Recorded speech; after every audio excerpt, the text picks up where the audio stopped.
Thank you.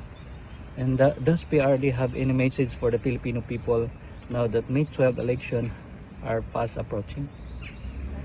He asked for calm and restraint. He knows that there are elections in the offing. He knows that the people are very interested in his welfare. And he also knows that there is a tendency perhaps for people to get excited and not to respect the judicial process. He insists that the judicial process be respected, that there be no interference in that at all. Thank you, Attorney.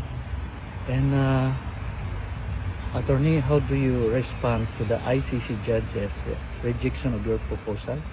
Do you believe it undermines the rights of the accused in any way?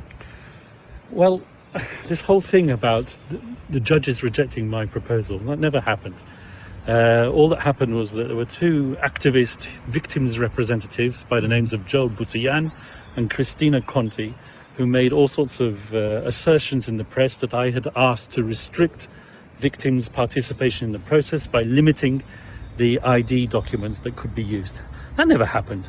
All I was doing was I was relying on what the Philippines social security system requires for ID to be verified in the Philippines. What they don't tell you is that they were not accepted at this present moment in time to be representatives of the victims, rather the OPCV, which is the unit which is dedicated to representing victims at the ICC. So this is not a question of the judges rejecting something that the defence asked for. This is a response that the defence made to the VPRS, which is the internal court unit which is responsible for assessing victims' applications. That's all we did. We made observations. We didn't make a request which was rejected. That's a big lie. Yeah. So do you think the ICC sets dangerous precedent by relaxing documentary requirements, particularly in highly politicized cases like this? Once again, this whole issue of it being a dangerous precedent is not something that we created. It's something that's in the minds of Joel Butian and others.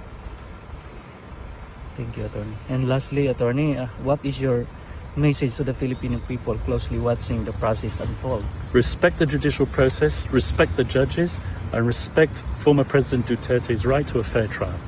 Thank you, sir. Thank you. Thank you so much. Attorney, can I ask another one? Sir, may we ask if you have already applied for PRD's interim release?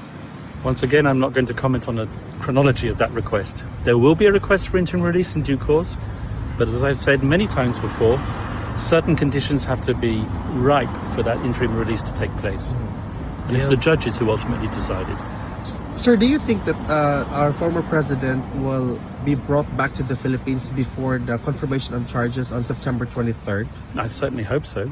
In fact, I can't understand why he is here. He's a Filipino citizen. Yeah. There's a Filipino president in that country who threw a Filipino citizen over here to be tried.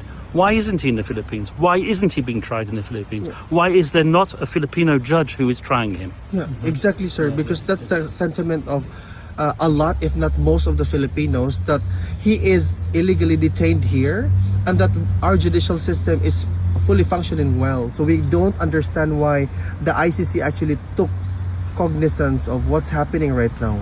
Yes, I fully sympathize with that sentiment entirely. Thank you. Sir. Thank you, sir. Thank you, sir.